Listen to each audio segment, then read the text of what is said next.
if I could execute Craig on the guillotine, his total lack of regard for our high purposes here at this podcast recording. Yeah, Craig, your indifference is absolutely monstrous. You're a monster. It's, in a way, it's his fault whenever someone kills their father.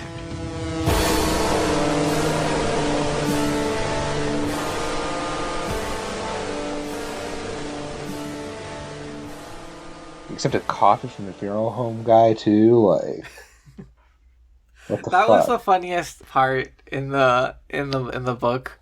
When the prosecutor's like, okay, sure, he can offer him coffee, but a good son would have turned it down. Like, for some reason, offering it is within the script. Yeah, but accepting it is completely incorrect.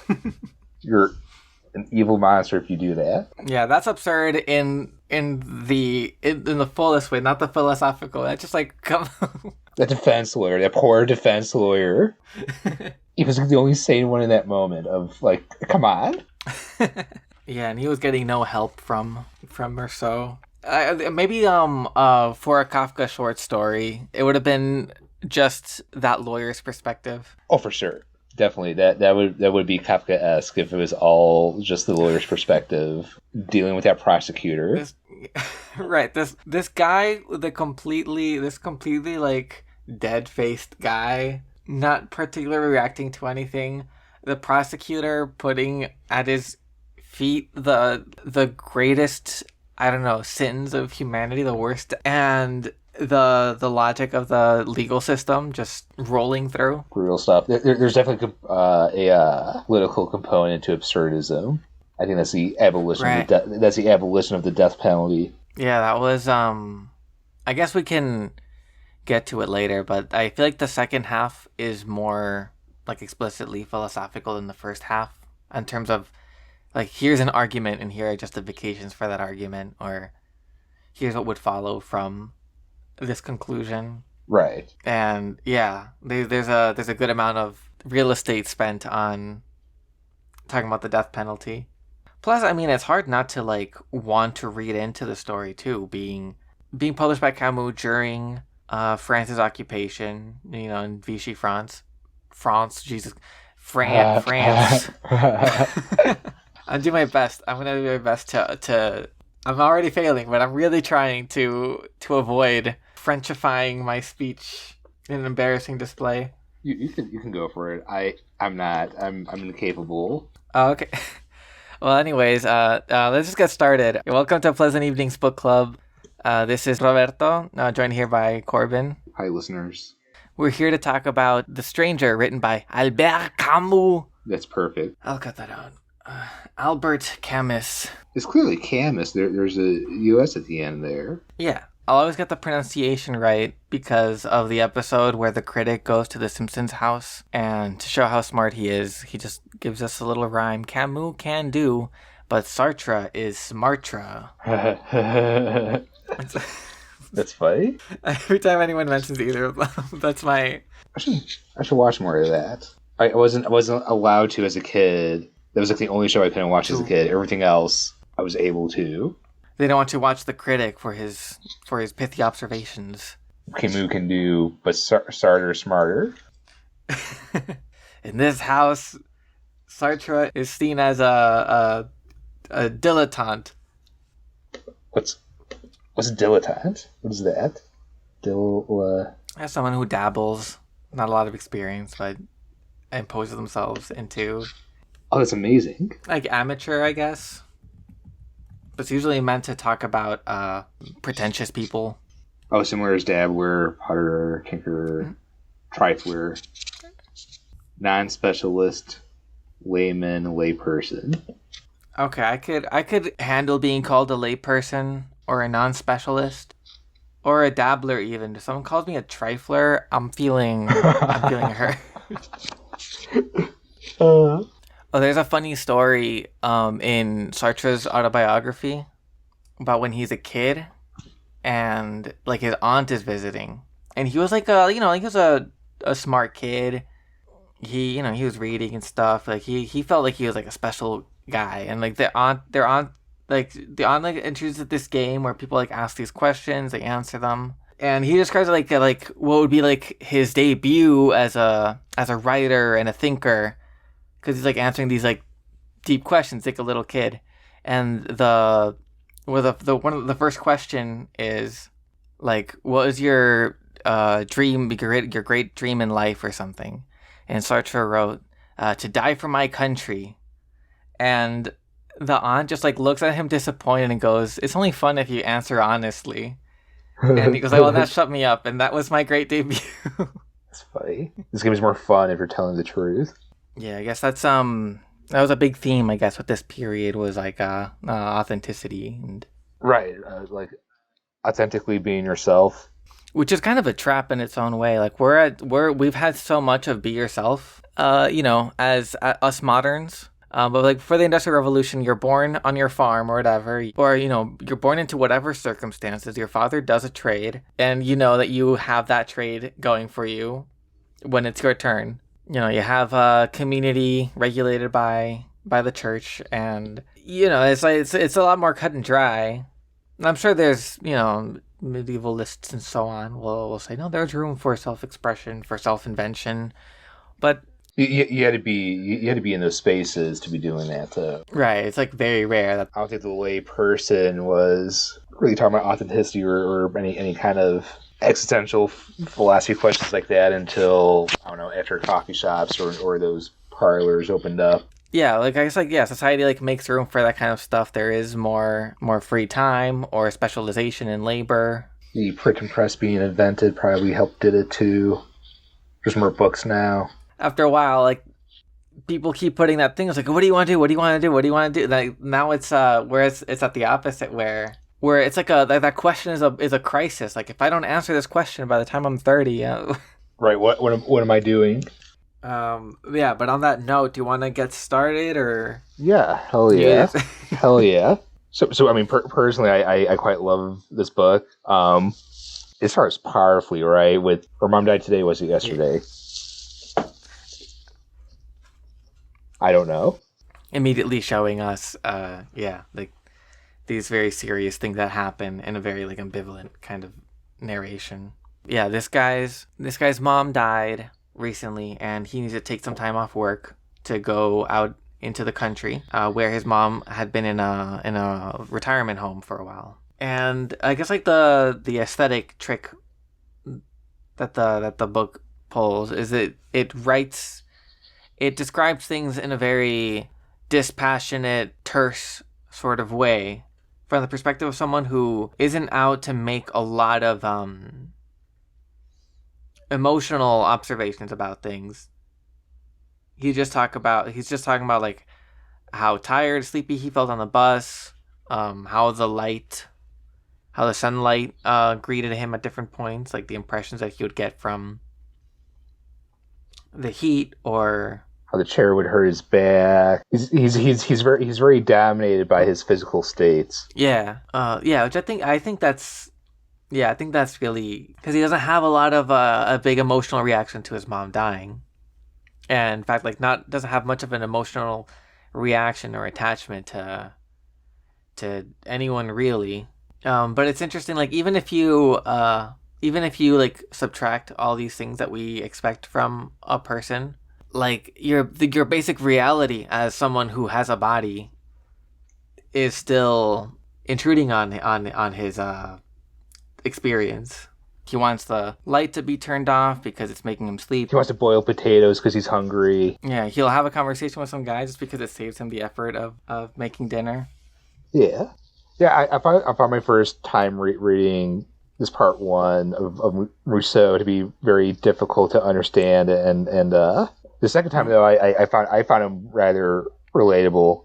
Also, like I've had to go through a mother's funeral before as well. Oh. So like I could understand his choices of not wanting to see the body, not crying, not trying to be emotionally phased.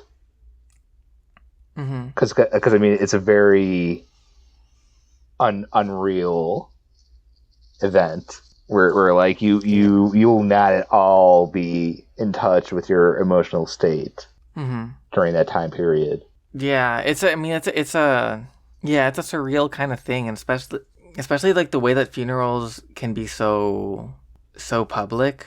Like it's really strange that when he goes to see the body, or not to not see the body, first there's a vigil, and it's all these people that Merceau has never known that are surrounding him, and They're all her friends. they're all looking at him. Right. It's really weird when in these situations where people are looking to you to play out like a kind of drama. And I can't imagine. But something interesting about Merceau is that he's the narration like later describes that he'd like long lost touch of his emotions. Like when he's at the trial, or when he's being interrogated, I think he says something like that for a few years now he's been detached. Yeah, like mostly just focused on the needs of his body or something like that. There was, I guess, something that happened before this, because his boss at the shipping company had offered him like a promotion to go travel to Paris or whatever, and he was indifferent to that. Boss got all upset, like, why don't you care? Why aren't you more, what's the word?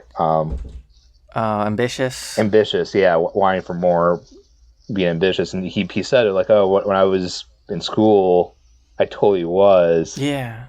But then once I was forced to not finish or drop out by circumstance, I came to the realization that was pointless. Yeah, did it say that he had to drop out because of circumstances? Yeah, something like that. I would have to dig a while to parse out what exactly was stated. I mean, that kind of tracks in its own way, because the question of freedom comes up a lot. Like we're talking about like this thing about like you can be yourself or whatever. There's a lot of emphasis. There's a lot of pressure on you to be ambitious in these ways. But so exactly what this translation says is, when I was a student, I had lots of ambitions like that. But when I had to give up my studies, I learned rather very quickly that none of it really mattered. Oh, when I had to give up my stuff, yeah. Part one is complicated. So, like, not only are we looking at like what is being stated very minimally, like a lot of what's not being said, right, also matters a shit ton. Yeah, there's a lot of like ellipses. There's a lot of like information left between the lines for you to parse through. Like the way that okay, so like he couldn't afford to have someone take care of his mom, but they're also talking about how for the last few years that they were together, they were never talking to each other. She would just stare at him or something. Yeah, what do you say about that? Like we talked about everything we possibly could have. I could be remembering it wrong, but I feel like when he told the story, he was saying that she had run out of things to say to him. And then later in the trial, it's flipped to say that the reason why he sent her away because he ran out of things to say to her. Right. Could I have gotten that wrong? No. I'm sure it was flipped. That trial kind of flipped a lot on him. Yeah. I guess one of them or both of them just didn't have things to say anymore. Yeah, so I wonder, there's an invitation to imagine some kind of backstory where something happened and made like a light go out. Yeah, and it seems like, and then later, like we don't get to see a spark come back until much later when he's condemned to die and just like stuck in a cell. That's when either a spark or a snap happens for sure. Yeah, but like now that you call attention to that thing about him having to give up his studies, I kind of glossed over that detail, but that is very telling, because that's a moment where his and who knows like what else could have happened in between, or before or during or whatever. But so he once had dreams. He had to give up his studies. Realize that's pointless to have ambitions to like have plans for the world. And from then on, just sort of takes things in and dispassionately receives them. Which, is maybe a nice protective tool from the disappointment of life and not I don't know, achieving those ambitions or fitting in with whatever the constructive normalcy was of finishing school. Yeah, and I think there is like some kind of insecurity at the heart of him too, because it seems like a character that is so blank.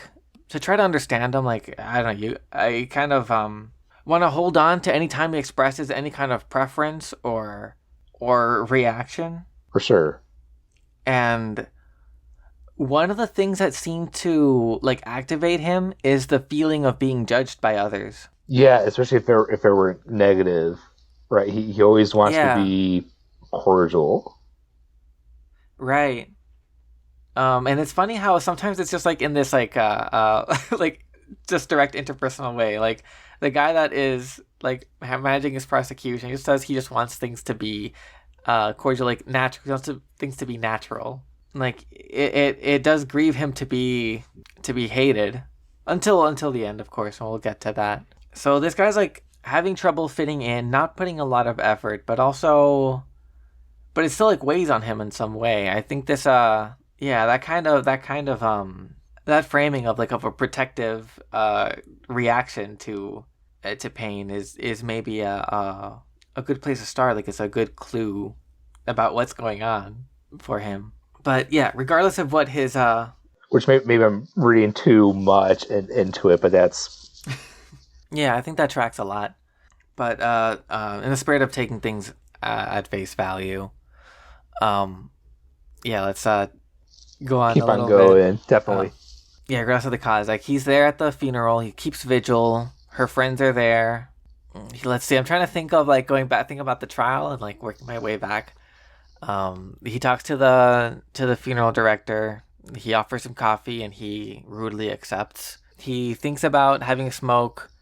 He realizes it would be that there's something odd about it, but then he decides that it's ridiculous. Like it doesn't hurt anyone if he has a smoke, and he offers the funeral director a cigarette as well. Or was it the caretaker? One of the two, the caretaker, the director. Oh, yeah. I'm conflating. The caretaker takes a cigarette. Yeah. Which right now feels benign. He refuses wanting to see the body. Yeah, I'm sorry. I don't want to like put you in that place again. You're saying like no, it's relate to. Yes. Was it like an aversion? Like I don't know, like how you read it or based on your experience? Like was it an aversion to wanting to see it or like a? So, I was on about then maybe too strong of a word choice. I was told to like you should go in and see the body, even though it wasn't prepped at all by the funeral home or anything.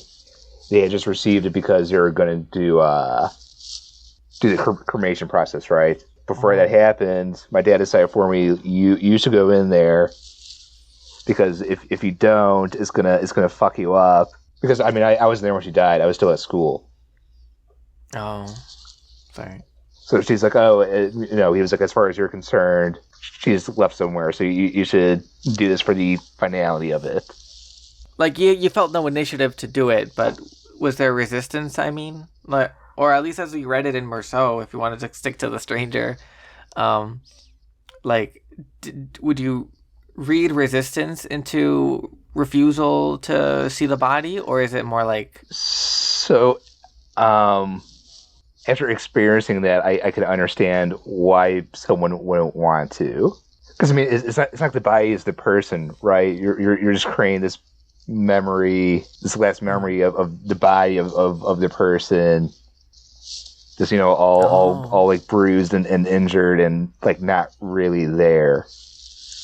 Yeah, right. Yeah, because like your memories of a person is like them being is them being like the person you knew and not I don't want to be disrespectful to corpses. Not this thing, this item, right?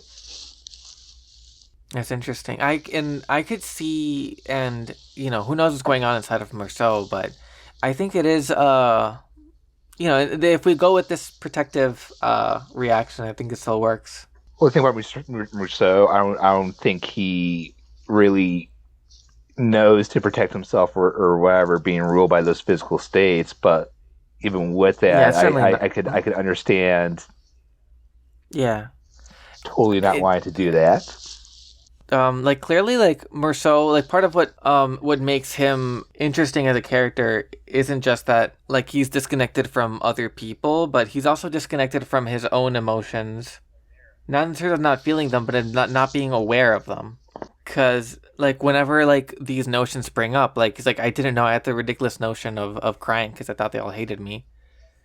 It's, when it bubbles up as a physical thing, he notices it, but otherwise, he doesn't know why he shoots the extra bullets. After he interacts with his neighbor, the old one with the lost dog, he says, "Oh, I thought of Mama after that. I don't know why, but I did." Oh, yeah, that's really interesting. He doesn't have the he's not ready. He doesn't have the tool set to interrogate that. There is a moment where Marie, she wants to get married, and he's like, yeah, sure, okay. So, if he doesn't feel any way about something, he'll just go with it. But he refuses to see the body. There is it's not like he doesn't care. He's not like this, whatever. He's not this robot. Right. I don't think he understands when it's not, from a physical source. So he can think about these things, they pop up and spring up. He's completely disconnected as to where it's coming from.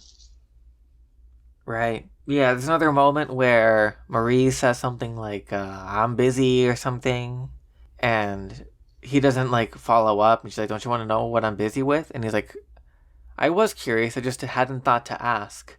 Which shows, I guess all of those things. He will uncover that, but he doesn't know that he would want to. At the same time, at the funeral, at the vigil, there is something negative to that. He is processing it in his own way, or maybe processing is too generous, but he is reacting to the tragedy. Yeah, what happens next? He falls asleep at the vigil, doesn't really talk to anyone, and then they go out on a walk. On what do you call it? I guess procession. Right? Yeah, I think that's the word for it. We meet what's his name? Old Peter. Yeah, it was Perez. Yeah, we're gonna get every French. Yeah, he was his mom's best friend. Lover, maybe. Yeah. Either way, we don't know because Merceau doesn't take a lot of curiosity, doesn't take a lot of interest in him. Let's say that this procession is walking to the village. I guess the resident home is pretty far from the main part of town. And as it goes, Perez is an old man with a bad leg, and he's doing his best to keep up, but he can't. So he whenever there's a turn, he cuts the corner to keep up again. And as it goes on, he's getting in worse and worse shape. He did good. He did a good job keeping up, though, taking the shortcuts and. Right. By the time he gets there, he's crying. He's frustrated. He's pushed to his absolute limit. This must be the worst day of his life. I don't even know what author would write a story from his perspective. That would be so harrowing. Kafka can do it. Maybe Nietzsche. Oh. Maybe Nietzsche can do it. Right, it could be an episode, a little parable. The Walk of the Last Man or whatever. Yeah. Right, so he gets there and passes out. Merceau, when he arrives, I think the only meaningful interaction he has is with the nurse there, who just says something about how, if you go too slow, you'll get sunstroke. But if you go too fast, you work up a sweat, and then you get a chill in the church. So there's no way out, I think is the phrasing. There's no exit. Yeah, it's something that'll come up again. And it's another question about freedom. Because the one thing is like, how free are you? And then you take that further. It's like, how meaningfully free are you? You can what choices can you make that'll really make a dang difference. Yeah, especially. I guess we'll see. I guess especially in the face of death. Oh, there's a small detail I think is a neat quirk in Merceau's character is the way that people so easily drop their guard around him or just sort of end up being able to speak with him freely. I think it's with the caretaker who spent some time in Paris, or I don't remember if he was from Paris, but he talks about how in Paris there's more time to grieve because of the weather. Yeah. And down in Algeria, they just have to run out. And then he catches himself and sees how it's maybe disrespectful. And Merceau just goes, Merceau says, like, I didn't mind hearing that. I thought it was very interesting. And I think that's like a quirk that he has a few times, like when he's like listening to people talk, where he's just like struck by their points of view. Like he's not in touch with his own mindset, but being so with his own like feelings, but being so clear because of that, he does accept other people's points of views relatively freely. Non-judgmentally too. Not right. We see that with the dog later, and I mean, yeah. I guess we'll get to those. Yeah, that's the stuff that's like so chilling. Is everything with the gangster whose name is Ramon. Yeah, I think that's it. Was he a gangster? I thought he was a night watch guard or something at a warehouse. I think that's like I think that's like a I think they imply that that's. Was that a lie? I think it's implied that that's like a front kind of thing. He has connections with the mob, anyways. That's true. With the underground. It seems like if I were to have a fake job as a mafia goon, that feels like a really plausible kind of cover. I guess they'd have similar hours. Yeah. Right. And it's so secluded that, like, who could say that they were there or not? Right, so if your alibi's ever lacking, I mean, is there ever... Well, here, I signed in at the warehouse at this hour. Right, my mob boss can tell you all about it. There was I forgot where, I was driving around, I was on a trip, I think, and I saw there was a store that felt like this has to be a front. It was a store that just sold lampshades. Which maybe they really found their niche. Yeah, it's quite the niche, but it's so funny that it's like lampshades, like clear, like lampshading where the money is coming from. I mean, if they're all artisanal. yeah, maybe it just didn't go in and see the finest lampshades in the Midwest. Sounds like your loss. Oh, right, yeah. So we'll get to this honorable night watchman, warehouse guard / pimp question mark. When he goes back to Marengo. He wakes up, he's in his empty apartment. He talks about how it was just the right size when his mom was there, but now it's too big. That's how he had lived for a few years now. So he makes the observation that he's awake, he's cooking, and having some smokes. Right.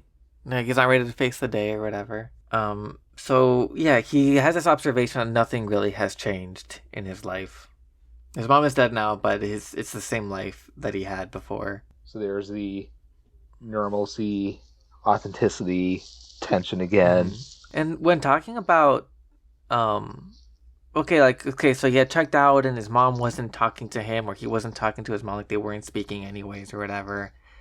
Maybe he failed in his duties, but also he couldn't afford to have her there. Like there's something where, like, regardless of how he would have felt about things, it seems like that's, not to engage with things in what I guess what Sartre would call bad faith, but it seems like he didn't have a choice in the matter of whether that would be like the outline of what his life would be like.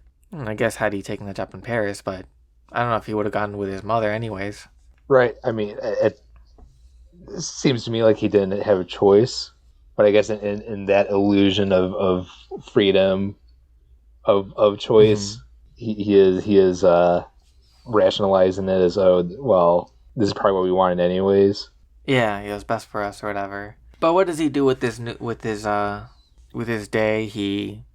I think it was here where I love the passage when he's staring out the window. I thought it was really well rendered.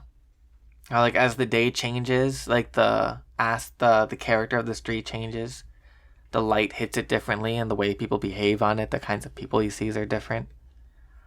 Moviegoers running around, Yeah, family. tobaccoist shop. Seen him hanging off the chair in such a way that he decides to do it. Yeah, I guess there's something to be read there into, this kind of like, I won't say false freedom. I'll say like freedom with an asterisk, where somewhat where context affects like the way human dramas play out all the time. Yeah. Oh, so yeah, so I just we could like really. I'm sorry. Let's zip through a little bit more. He goes out for a swim. He runs into Marie, who he used to work for, who he used to work with, and had a thing for. They flirt. They get close very quickly. They have more of a thing. They go to a. They go to a movie, right? Mm-hmm. And it was a comedy. Yeah. I looked it up. It looked like a Fernandel movie, which apparently was like a French comedian at the time. I don't know what the equivalent for American movies would be. Maybe like Chaplin. Adam Sandler, right? Oh yeah, Adam Sandler's a good one. Or some Paul Blart, Mall Cop. Yeah. Paul Blart is good because like either way, like as far as Marceau is concerned, he just thinks he thought it was kind of a dumb movie. He didn't really like it, but I mean, he was just canoodling with Marie anyways during the movie. He brings up his mom's death, but like eases Marie's anxieties by about like whatever like discomfort about it by just being chill. And so they go back to that normalcy, that kind of like natural niceness that he likes so well. They go, I think they sleep together, and like that was his day. What does he do on Sunday? Is that when he looks out the street? First he goes swimming, and then the next day he looks out the street. Yeah. The Monday he goes back to work. Then he's really back into the swing of normalcy. It's like how he works hard. He kind of like goes through work. His boss asked how old his mom was, I think, and then that was the end of the conversation there. Yeah, or was it someone at the funeral that asked him how he was? But either way, like he can't answer. He can't really answer. He's like around 60. Yeah, each time he was like, "Oh, old," or "Oh, around 60," or it's kind of interesting that no one pries him past that. But it does strike them. Like he thinks he's kept things civil, and I guess everyone decides to play along. But then later in the trial, they bring it up how it struck them as odd how he didn't know. Like they could tell he didn't know her age. Yeah, so I guess everyone's kind of taking inventory on him. I guess we'll talk about it. I guess more in the during the trial. But like the way that his his affect repulses people reminded me of Into the Wood, the way people responded to the main character there when she succumbed to like the insomnia of the Kurhus. Yeah. Like if you're not like everyone else, like in these subtle ways, they'll sniff it out. That's true. Like they know that something's off at the very least. That's a kind of anxiety I can kind of relate to. Honestly, this difference. Yeah, sometimes I feel like there's a kind of social script. Everyone just kind of implicitly knows, and I'm always like at a loss how to engage. Well, that's a little different, I guess, from like not knowing your mom's age. I guess they're fishing out something deeper than a knowledge of what's natural or whatever. I don't know. Do you know your parents' age? I have to do some math, but yes. Okay, I was going to say I would also have to do some math of like, okay, they were born this year, so they're probably around this age. Yeah, and maybe Marceau could do that math, but he's for the sake of keeping things smooth, doesn't want to stop and be like, okay, hold up, she was born in 1907. Maybe he's just like, oh, around 60, and he thinks he's keeping things civil that way. Right. Oh, I'm not pausing their time to do the math. If I don't give him a quick answer, it's more suspicious. um, oh yeah, but like jumping back into the story. Yeah, this is the part of the book that's like less of a story and more like little episodes.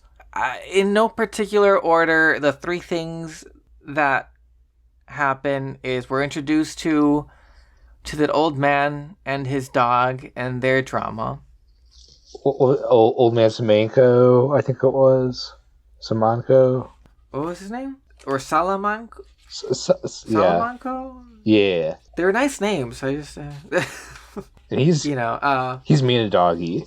They're living together. He could hear yelling from the room of, "Oh, you stinking animal!" And it's something. Speaking of that kind of like silent judgment, like everyone is kind of like disgusted by his behavior. I found it like certainly just like listening to the description that Merceau very dispassionately describes. It was a little sickening. Like this, they described like this.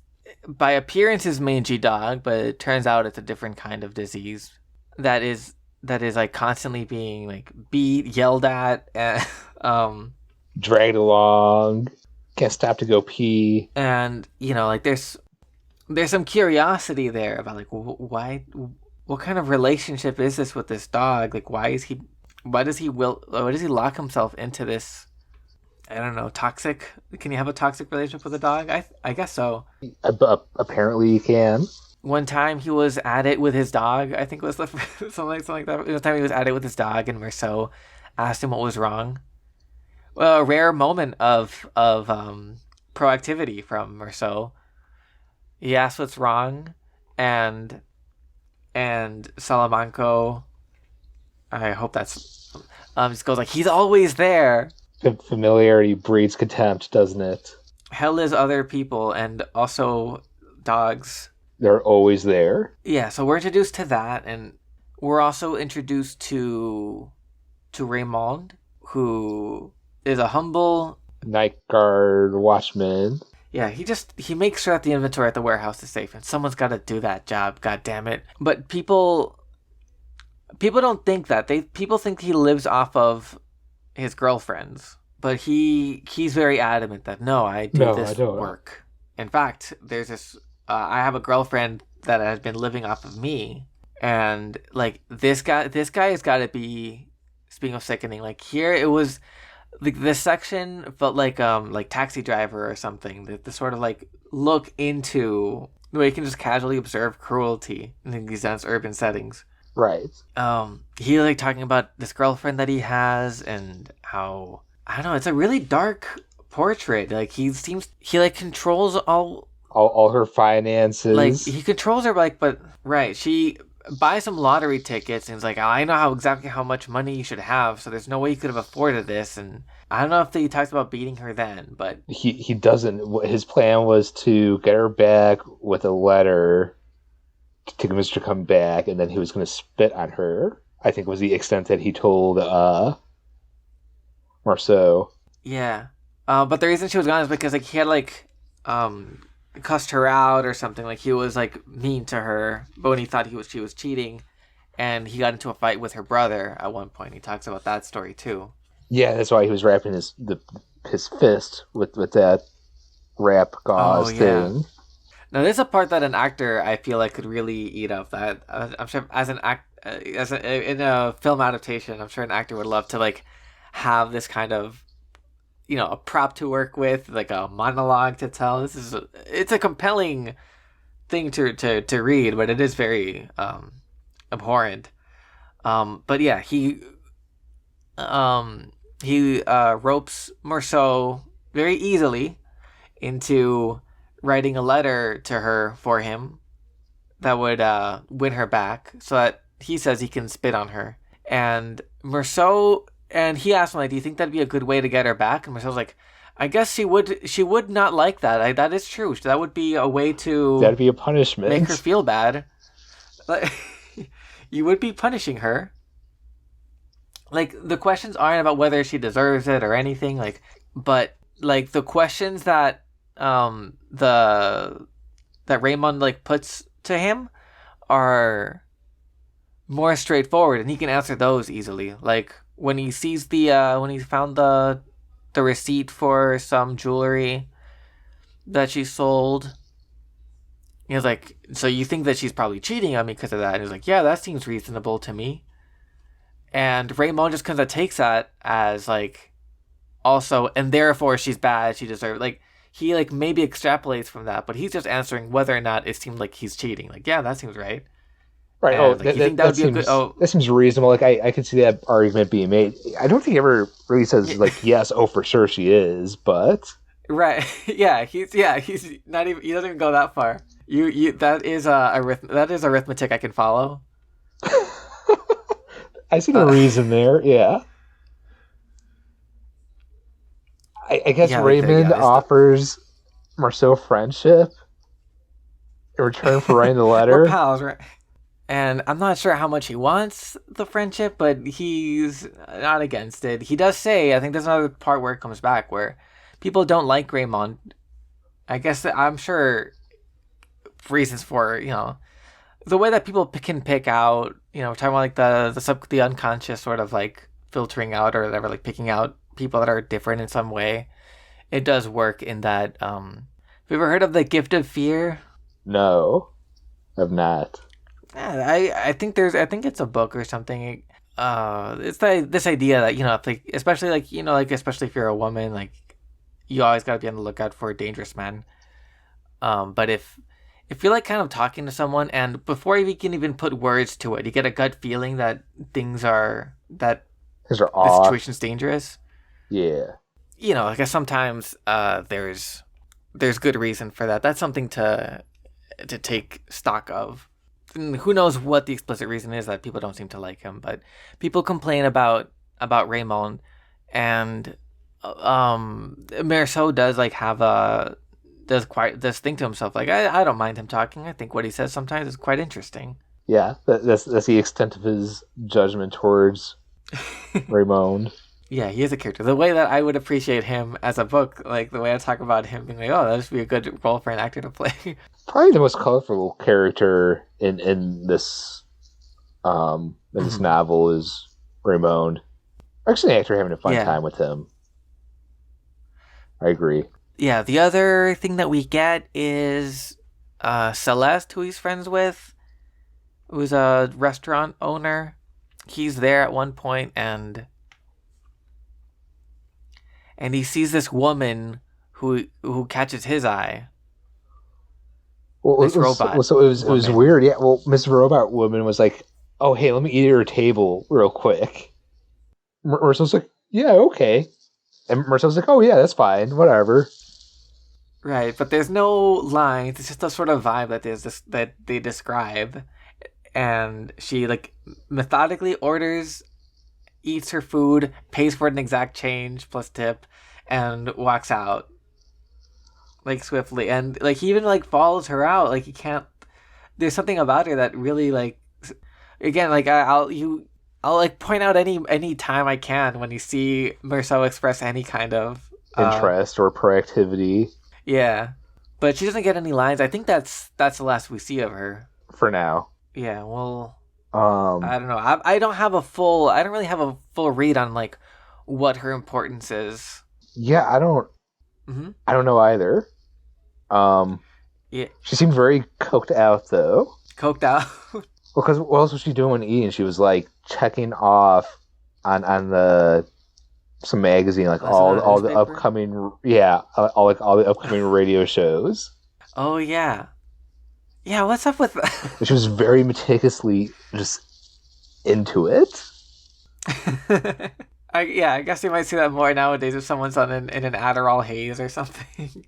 Yeah, who knows? Like I think there's something, and I don't have anything like clear to say about like what she means. I think it's interesting as a sort of counterpoint to Marceau's sort of detached state that he's in versus her. So maybe she's like maybe they could have been soulmates. Who knows? Yeah, right. Maybe he saw in her like what he was going through, or like what he saw himself as. I don't know. I'm sure there's writing on it. Maybe we'll touch upon it later. for the sake of moving on and Keeping pace. there's a part 2 to the drama of Raymond. the man and his dog. Oh, that too. Yeah, doggy runs off. Yeah, and the old man is like distressed. He's like asking for help. Like asking has anyone seen the dog? I didn't think he would run off. And Merceau tells him about how the pound works, how they try calling them, how you can get him back for a fee. And this is like, this means a lot to the old man suddenly. Yeah. And eventually he tells him, I think we're going a little bit out of order, but he tells him about how he got the dog after his wife died and ended up growing old together. Dog used to have the most beautiful coat. It's odd because you wouldn't guess that the dog means that much to him, but suddenly in the dog's absence, he's looking back at his marriage and on the dog that he used to have. I guess the old man didn't know the importance of the dog until after the dog was gone. So yeah, I guess there's a couple of lessons there. Like, you don't know, fully what's going on with people, but also like it also makes you look at that violence too, like in a different way. Like, how related is this to the wife? Yeah. Merceau later makes the observation that to the old man, honestly, though, the dog and his wife were the worth the same to him. Like, one was he was like filling in a slot, which is a very ungenerous way to read it. I guess at that point what's being expressed is that there's an inherent value to all life. Yeah, maybe if they're worth as much, it's to elevate the dog, not to. Yeah, it's not knocking down. Right. Yeah, but to the old man, it didn't seem to. I don't know, when he's hitting the dog. I don't know. It doesn't reflect a lot of value. I mean, who knows how he treated the wife? You're right. Yeah, makes you wonder. Not to put too cute of a package on it. I don't know if like this read extends much more, but like we're talking about like mortality and facing facing the end. I don't know, facing your life in light of its ultimate meaninglessness. There's something also to the idea that the old man had become old at this, in tandem with the dog, and like how the dog just like its presence pisses him off. So maybe there's something to like the dog as a sort of reminder of his wife's death and a reminder of his like impending death as well. Not to that's not that would. No, that's also probably fair as well. Looking at this dog probably presents a whole bunch to him. Yeah, there's something. It used to have a beautiful coat, and he doesn't have that anymore. But then, like, the coat was the best part of the dog too. Like, that's so fucked up. Yeah. I don't know. As you have like. Would you say the coat is your cat's best attribute? Which one? So I mean, Linus is an awesome fur coat. That's a tough coat to beat. Personality. I mean, really, like, it's part of his personality too, though. Like it's kind of dirty and wild looking, and like kind of tabbyish, but not. And there's cool splashes on it, and he kind of like appreciated as like an extension of like his personality, because he's also like kind of wild too, and like. Doesn't listen well, but it's what he wants to be too. Like it just works with his persona. It's like the code, just like another way to appreciate the entire to appreciate the entire Linus. Yeah, it's like a externalization of it. Mm-hmm. Yeah, not that it's bad to appreciate a code. I'll say the image of him putting the ointment on the dog is sweet, but that treatment, it's hard for me to forget. Yeah, it is. I mean, this doesn't justify it, but I mean, that mistreatment of the dog is probably mistreatment to the aspects that he's forced to face because of what the dog is going through. It's rough, but it's compelling. Like that's it's a neat format because like talking about like what the stories could be. I could read a story from almost any of these characters. I'm curious about the robot lady too, but I don't know how that story would play out. I don't know what we'd be. Yeah, we didn't get much for a story.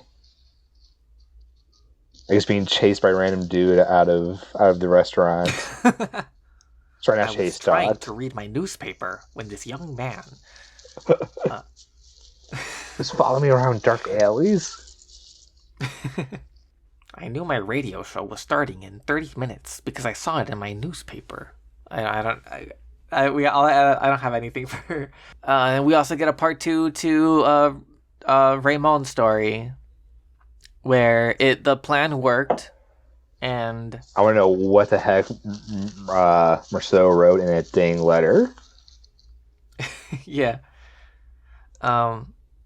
It's also another show that maybe Marceau isn't so robotic because he is capable of writing some kind of letter that would get this response. He is aware of other people's emotions or other people, judging. He's aware of how other people react to things, and he's not like far off necessarily. So he is able to like, I guess that's a. I don't know why I was hesitating to say manipulate, but I guess that's what he's doing. He is capable of manipulating people's emotions that way. I'm thinking back to the beginning as well. How when he told the boss it's not my fault about his mom dying and needing the time off, he realized how ridiculous that was, and he almost like wanted to say it again to Marie when he mentioned the death of his mom. And he knows it's ridiculous when he thinks it out logically. But like where that comes from, the impulse to say it's not my fault, I'm thinking now like probably has to do with like the way because of this awareness of other people's emotions. I think like when you bring bad news to someone, sometimes you might say, I'm sorry to have to be the one to tell you or something. I think like maybe like there's something to how when information is received, like the response might not be logical. I can imagine, I'm sure I can imagine the boss's, Marie's discomfort or the boss's like impatience with him, like being picked up. He could also be saying that because, I mean, maybe he is feeling a sense of guilt of sending her to that home. Oh, yeah. It's not my fault could be a broader thing, too. It's hard because, I mean, just the style throughout the whole part is so minimal. Yeah. Yeah, I think both could work. Like, it's interesting whenever his emotions bubble up. If we wanted to combine it, I don't know, there's I guess there's no answer. I think that's a very smart read. Because he's always asked to justify, the life that he had his mom live at the end. At the end of her days. If you wanted to combine them, you might, it's possible that maybe, the emotional friction of having to deal with someone, then brings out his other emotions too. Right. Because I mean, I guess the root of it, I can't view Marceau as being this monstrous or completely indifferent character. I think he's trying very hard to, and he's usually very successful at it. But yeah, there are some moments like when he said he stopped visiting his mom because. Like in part because it was eating up his Sunday and he didn't like to deal with the hassle of taking the bus. On some level that can be relatable. Like, you love the people in your life, but sometimes you don't want to deal with, some things are hassles. But to hear it, to get so bluntly stated as just like, and like that reason was enough for me not to stop seeing her. I guess in the everyday you're not no one thinks about the mortality of their parents either.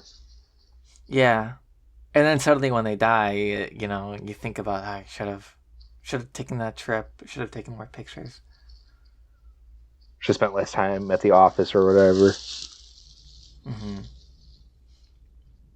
Um, right. So, um, so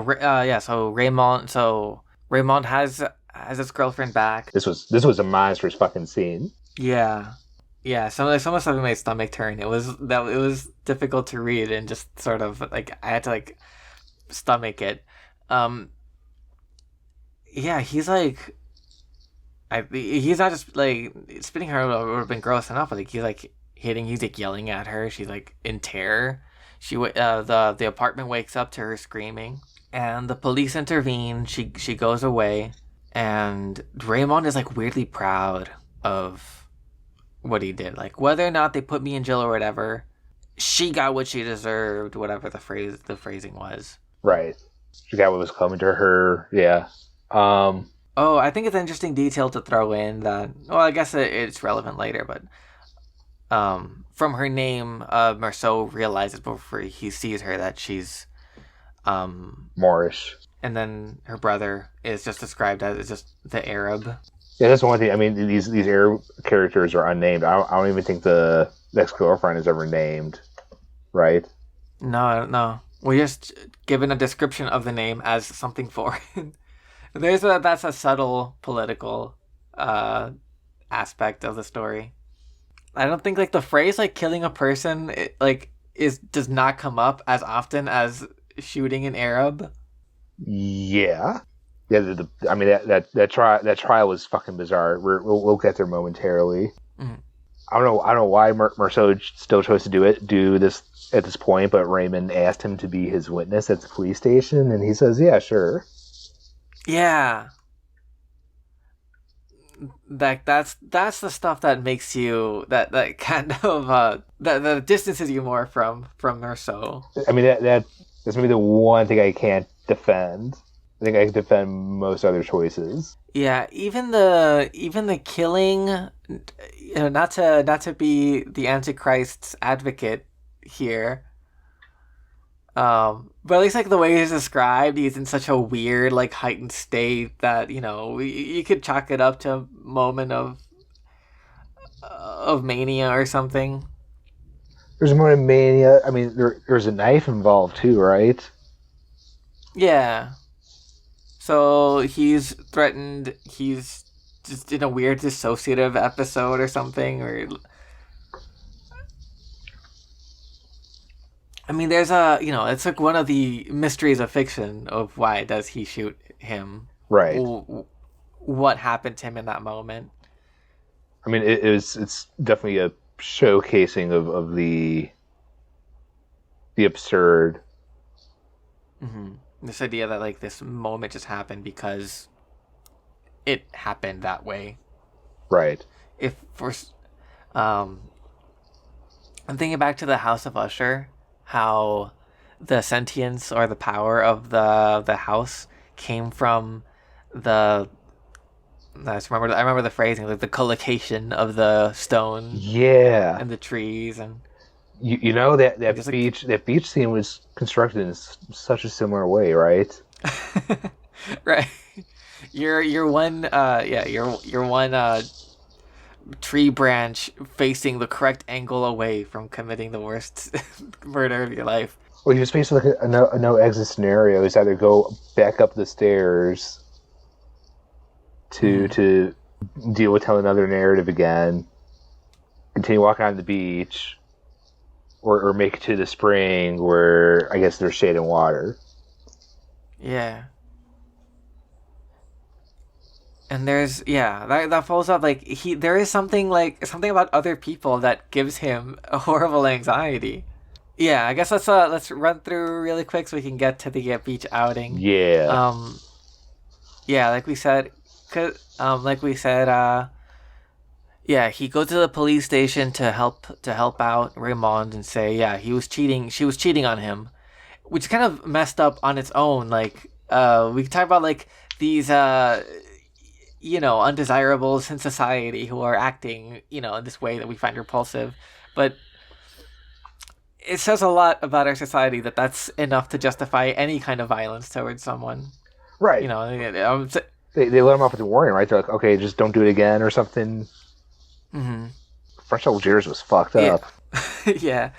But Raymond then invites him to go to the beach, to the dreaded beach. Like if things hadn't worked out that way. Speaking of the conflict, the collocation of things, had he not helped Raymond out, had he written the letter differently, maybe none of this would have happened. But he goes to the beach with Marie. He hangs out with Raymond's friend, who has a name. Fuck, what was it? Marson, yes. And his wife, Emmanuelle. They're at this beach house. They're hanging out. Marceau recognizes like a tick that Masson has, where he'll like add a meaningless turn of phrase to a sentence, just like a redundant. I'd even say that he's a stand-up guy, and he like quickly tunes it out. He doesn't have a lot of patience for like things that don't make sense to him, or like these like fake gestures. It's something that gives that character a little pop. So when he comes back later, like, oh yeah, this. I remember him. And I guess I don't know if they mean to say that there's something shallow about him, like he's normal or whatever. But what is his contribution? I don't know. I don't have a word. What his contribution sounds so fucked up. But like, what is his? To what end? Do we have a sense of how he appreciates the world? He has a nice beach house that he enjoys every day. I mean, he's living the life. That's what we want. That's what you'd want ideally, is for things not to bother you and to have a nice place to sit. I would totally love to live by water again. Yeah, water's nice. It's something that comes up a lot for Marceau. He enjoys swimming. That's a little happy place for him. I think so, especially with Marie too. Yeah. Oh, I guess one of the things we glossed over it. He does agree to marry Marie. Yeah. There's something that makes me wonder about Marie too, because she asked him a million times, like, do you love me? And he's like, that doesn't mean anything, but no, I don't think so. And she asked him, like, well, if any other woman had asked you to marry you, would you have said yes? He's like, yeah, probably. I think she finds him interesting. Yeah. She says, like, oh, he's so different from everyone else. Right. Like, she says she wonders why she loves him, too. And going back to this kind of freedom thing that we're vaguely circling around. There's that way that love can feel that way. You can't really choose, like, who you're drawn to. I guess you can choose to pursue that or not, but... Yeah, but is she reacting to that thing that makes people want to be his friend? It's kind of, I don't know, like, is he kind of like his Rorschach,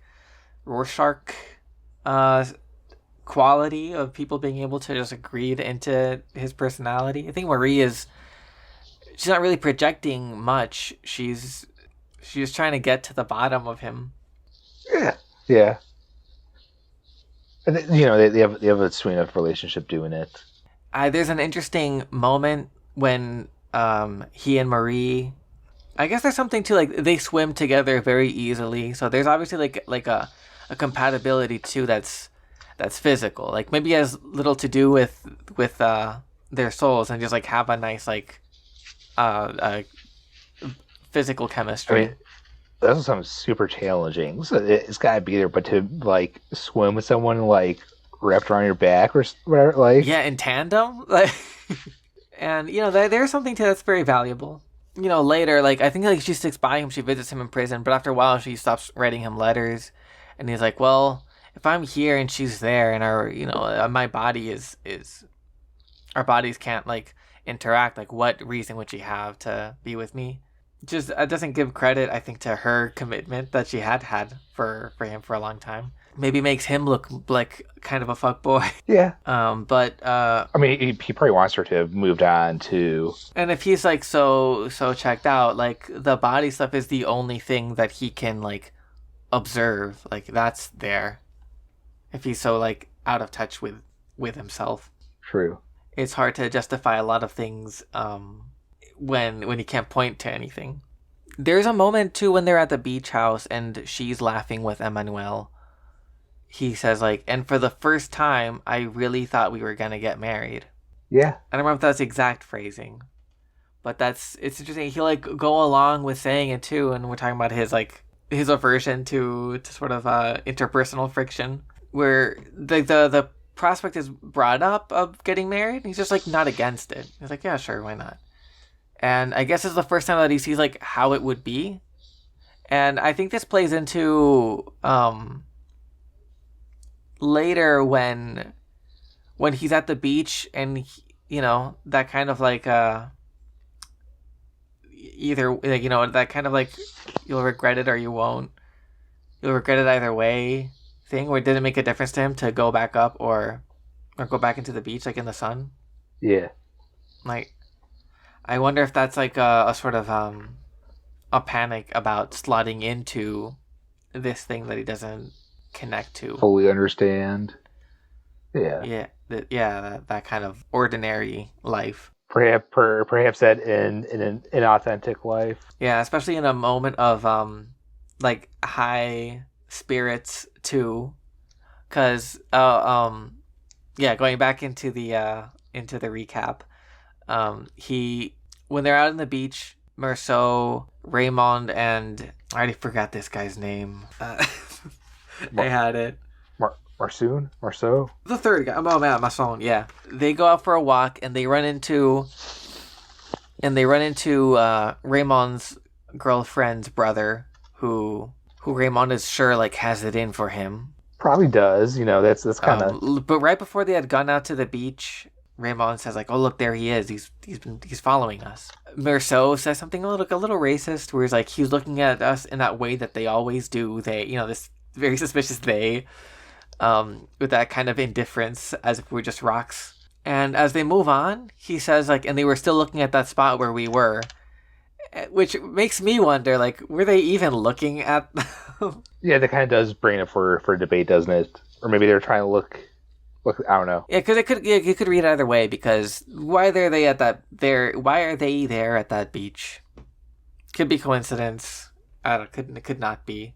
But is the reader going to trust anything Ramon says at this point? Yeah, he's not a trustworthy individual. I could see I guess in a Marceau fashion, I will say I could see the argument for why Raymond would say that he's being followed. Right. So he sees these two people, the brother and I guess a friend that he brought along, and the vibe is like, oh, we're gonna fight now.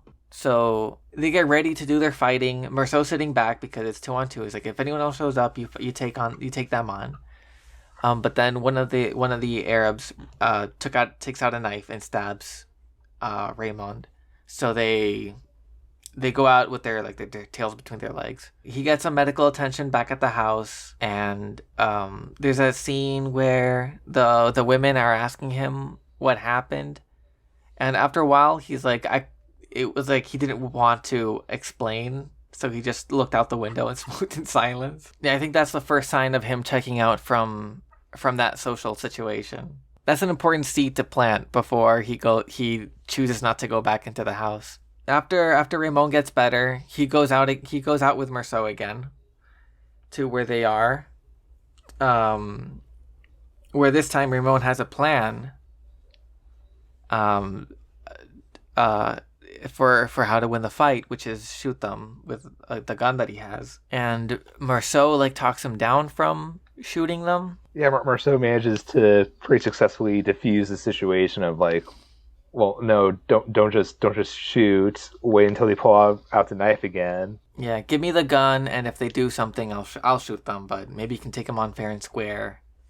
So that's how he gets his hands on the gun. So then they walk across the beach to this nice little spring that they're hanging out at, and they have this confrontation where nothing really happens. They both look at each other, but like there's or both groups look at each other, but there's no. Mm-hmm. I think either side really Yeah, wants things don't boil anything at over. this right. Everyone seems kind of And I don't done. remember what makes them turn back. Like nothing happens, right? They just walk back. Yeah, I don't recall anything happening at that point. I guess the sister's brother has has the knife in hand in his jacket, ready to pull out at any time. But both sides manage to stand away from, or get away from that standoff. They walk back to the beach, Raymond to the beach house. Then I'm looking it up actually. Let me just see if we get a line explaining how they leave. Because at that moment, I realized that you could either shoot or not shoot. Oh, but all of a sudden the Arabs backing away slipped behind the rock. So Raymond and I turned and headed back. Okay, so the Arabs defuse the situation by Stepping away. by removing themselves from it. I guess that's smart. You see a gun, maybe just get some cover. Right. Yeah, but they walk back. When they go up to the house, Raymond goes up, and then Merceau has this moment. It's like, I could go back up to the house, or I could turn around. Turn around and walk on the beach some more. He chooses the latter. I guess you really don't want to go back up the stairs because I think at that moment. I guess it was like, if I go up to the house, I have to deal with all of that, talking about what happened, I guess.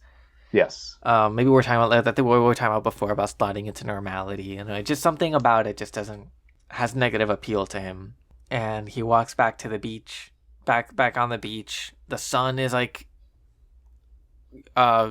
really heavy on him, and he thinks back to the spring where the Arabs were, and he just wants to get to cool off in the water. When he gets there, it's one of the Arabs. Obviously he's expecting trouble. So he's got his knife out. Merceau sees the knife and he gets his gun out. And after a while, things just get to him, and he shoots him. Right. It was pretty colorful imagery. Like everything was like blood red around him. The sun. Was it the knife blade against the sun? Kind of felt like it was searing against his forehead or something. Yeah, I think that's true. Like, as a reader, that really helped me like buy it or appreciate the moment if it reads as a sort of climax of things building. And it has to be something that it's not that isn't like, oh, I shot because I was threatened. It has to be, I don't know, just sort of intensity. It's like just happening. It's a very, how would I describe it? A intense global indifference. Yeah, but one that's like actively uncomfortable. Right. The sun itself don't give no shits. Yeah, it's just burning away. The seashells that like are glinting off from that sunlight into his eyes. The heat that's surrounding him. That's the wind, whatever. Like all that stuff just sort of adds up. Yeah, I guess what were we talking about before? The collocation of stones. Yeah, so he shoots. So this all builds up. Yeah, I thought it was really well done. It was he shoots the guy, and then after a minute he shoots him 4 more times. I like that phrase too, where it was like knocking on the door of unhappiness. Yeah, that was a good one, wasn't it?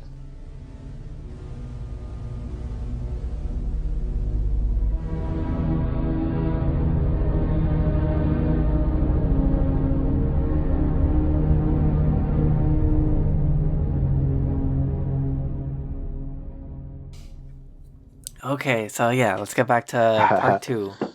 We got this. Yeah, I think it's important that we went into such detail for everything that happens in part 1, because when we get to the trial, this is kind of I guess there's some stuff before the trial. It's a lot of dealings with the magistrate. Yeah. Yeah, I think I called like the second half like the more explicitly philosophical one. Because here it's mostly just people sitting in rooms, I guess, and talking things out. Or, even just like process playing out that is sort of like skipped over, like yada, yada, yada. Like 9 months went by and we had meetings every day. And like what they're talking about is, they're talking about stuff from the realm of ideas, not like logistics. Right. Yeah, the magistrate is, he's interested in his case, and he's interested in Merceau's like salvation. Yeah, he really, he's a god pusher, isn't he? Oh yeah, yeah. And yeah, first like they give you like a free, lets you try it for free, and then once you get hooked, Once you hook, there's no going back. Not even once. it's these impressionable criminals are being. Yeah, I guess this is where Marcel gets kind of fucked the first time. I think when he expresses this idea of, well, I'm more annoyed than I am remorseful. Mhm. I think he goes as far as to tell the magistrate. Which is kind of interesting because yeah, some emotions have less to do with whatever your inner world than they do with like kind of like how your brain works. Just sort of you're in the middle of something and then something interrupts your train of thought. You might have a reaction to that, or you're hungry, so you feel a yearning that's just very direct. Right. And yeah, after this happened, yeah, he's not thinking about, oh my god, I've ended a life. He's thinking, now I gotta sit in this room and talk to these people. Now I'm a prisoner, or now I'm a criminal. Which he seems to accept pretty well at first too. Yeah, and it's pissing off the magistrate. Right. Once he breaks breaks the normal script of someone who is facing the depth of the consequences of their actions or whatever, like the shame of their new role as criminal, of like this new classification of person that they now have to live their lives as or whatever. Like he's used to people feeling really sad, and he's like, how come you're not responding the way I expect you to? And the other thing is like he keeps like rejecting God's salvation or whatever, and I think there's a very telling phrase where he talks about how much the Lord means to him, the magistrate. Yeah. And he says, do you want my life to be meaningless? Oh, yeah, that's right. Because he says like, oh, I think everyone should or can be saved. And that's true. I feel like that you do see this a lot, especially because like Christianity. But I guess I could say that about any, like ethical system or, cosmological justification for the world. I mean, I guess anything that attempts to modify man. Yeah, it's very easy for this stuff to take on a universalist quality. And then once it does, anything that, anything that challenges that universalism knocks out the bottom on the whole enterprise. Oh, for sure. Well, and I mean... Marcel gave the perfect response to it. He's like, well, what does any of that have to do with me? Right. Which is it's rhetorically perfect. Mm. It's funny for someone who's so like out of touch with themselves. I mean, I guess really is a stranger to themselves. Like that's a scathing reply. Yeah. That's something that it's a reply that he doesn't need to be in touch to be able to pull out that observation. But it's interesting by being so blank, he gets to see these different personality. These different responses to these high-minded metaphysical claims reveal themselves. Right. And I mean, Marceau is so... I mean, he just maintains this air of honesty throughout this whole thing. He's not lying to get out of this. Right. The only thing that... he's just like saying the facts that happened. It's like he's kind of like resigned to it all. But the only thing that he regrets is the magistrate's anger. Like he wants things to be amicable.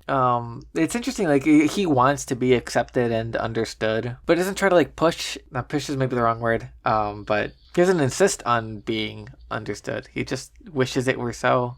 Right. Well, he's not aiming to lie to be understood or be amicable. Not trying to filter out his truth. He does end up at least getting the easiness. Like that's what we were talking about, like him and Maurie's relationship. I don't know if this is a weak link, kind of is, I guess. But like how she doesn't really understand him, but she's drawn to him in some way. She appreciates how he is, if not like who he is or what he believes or anything, because like that's not something that is of interest to him, anyways. But they're in touch enough to be able to swim in perfect synchronization. And later with the magistrate, things do mellow out. As they're working out the details of the case, he says like, I never thought I'd feel that the happiest thing would be when he would really pat my shoulder. And what do you call him? And he says like, all right, that'll be all for today, Mr. Antichrist. That's what it was. Yep. Like, call me Antichrist or whatever, but please be friendly about it. That's all I want. Just be nice to me. Do it with a smile on your face. And I'm sure he could tell if it was a disingenuous smile. It's, he eventually the magistrate got used to him, at least. Even if I think Antichrist is maybe not a fair reading of Merceau's condition. Unless, I guess, you just take that in a very literal way, like, not Christ-like. Right. Because he's not like the mirror image of the Christian notions of universality or whatever, or love or whatever. Unless, hold on, I'm talking myself back into it. You know how they say the opposite of love is indifference? Yes, I think he's Christ-like in some ways. Again, there's some reversals there. Yeah, so maybe the magistrate was right in more ways than he realized, but because of his beliefs, he is being executed by the state. Well, I don't know about for the beliefs. Belief is a strong word. Whatever, because of his. I mean that could be a reason. I mean, I think the real reason they're executing him is because he did not cry at his mother's funeral. Oh, how about this? Because of his lack of beliefs, he was executed by the state. Perfect. So in a way, it is the antichrist. It's a good way to read it for sure. The way I read it initially, although yeah, there's something there. The way I read it initially was just sort of like the magistrate is projecting like the thing that scares him the most, or, the opposite of his beliefs onto him. I mean, I think he is doing that, but I think Camus is doing something else with that. Yeah, like maybe like the magistrate is doing that, but the book is doing something else with having the magistrate call him that. Yeah, I think that's the best read of it. But oh yeah, right. I don't give the magistrate a lot of credit, emotionally or psychologically, after that outburst. And then when they're at the trial, it's good that we went through everything in part 1, because this trial reminded me of the beginning of Chrono Trigger. Yeah, hell yeah. where all the parts you do in that game. Every little thing, it's like... It was crazy the first playthrough. And you ate that, didn't you? Yeah, I did. Yeah, I remember like making the wrong choice. I'm like, no, I'm generally thinking, oh, if I had picked something else, maybe it would have gone different. You know what's crazy? I read The Stranger before playing Chrono Trigger, and then playing Chrono Trigger was like, wow, this is a Camus reference. That's the way to. I mean, chronologically, you're right. You did it in the correct. Because they decided to end up executing Chrono 2. Yeah. The extra crazy part is if you're found innocent, the chances are still like, oh, kill him. Yeah. Which, so either way, you're screwed. Another elegant reference to Camus' notion of the absurd. Yeah. There's something more to it. Yeah, because I remember replaying just to get it right. Like, no, I will help out. I won't eat that food. I will find the cat and bring it back to the little girl. That's what I felt extra bad about. Oh. I guess the food too. I don't realize. Yeah, it's like accepting the coffee, and and there's people that go up on his behalf. Although it's never as nice as oh, he did help me with the cat. I think it's interesting. And I'm sorry if this is a little out of order. I think it's interesting that even the people that speak on his behalf don't really have much good to add. Like a funny sad moment is when Celeste gives his testimony, and he had like this patter prepared, but like the judge didn't have a lot of patience for it. But also, I mean, content. Yeah, he just kept repeating like the. If I may say, it's just bad luck. He's a good guy.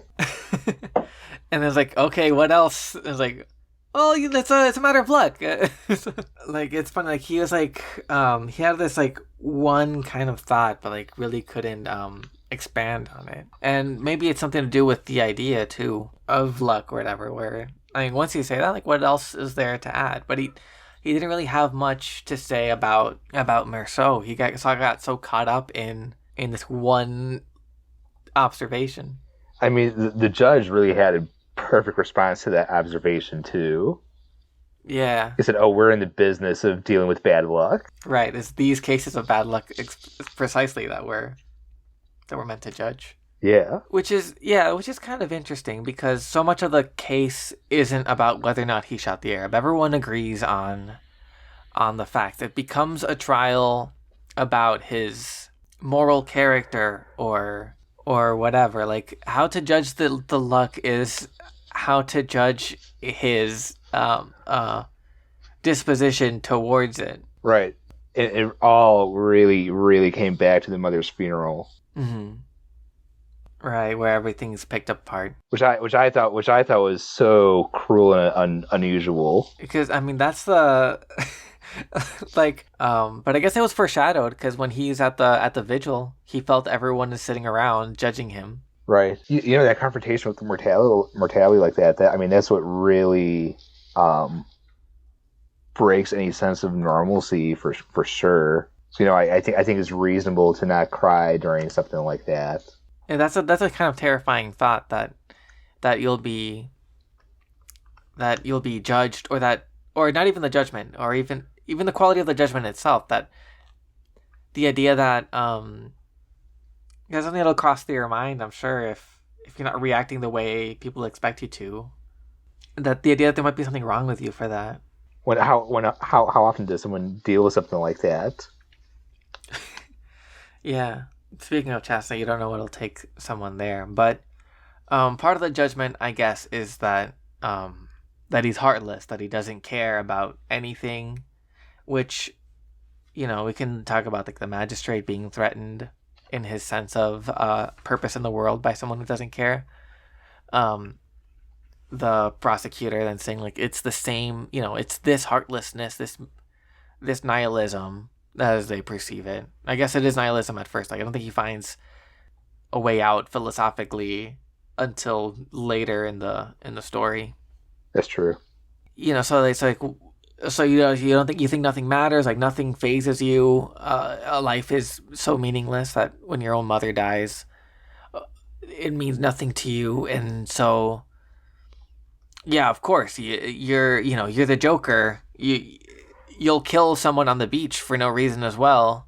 You being outside will lead to others committing parricide. Yeah. That prosecutor was reaching hardcore, like what?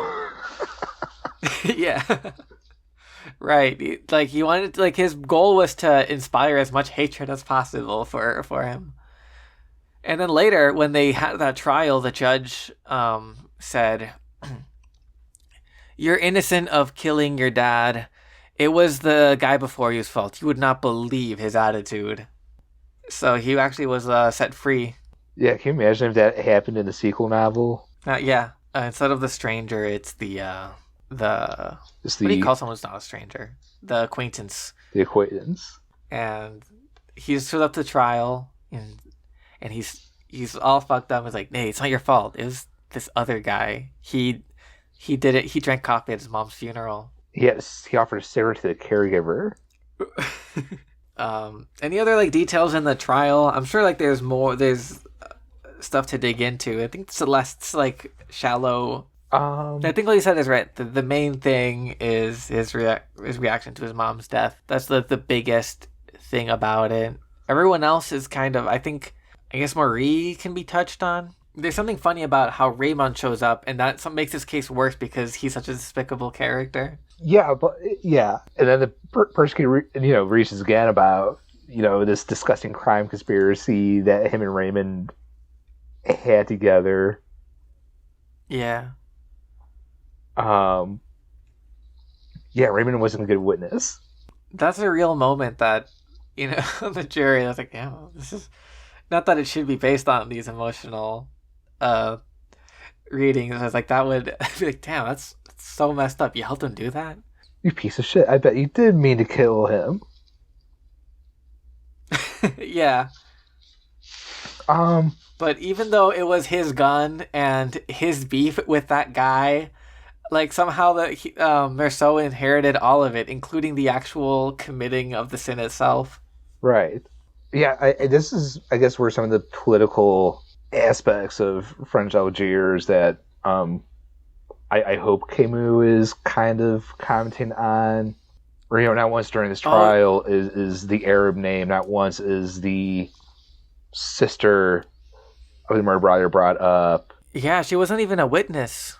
Yeah, like the I mean, I think is an insanely kind of kinalistic, What was that word? Kinalistic?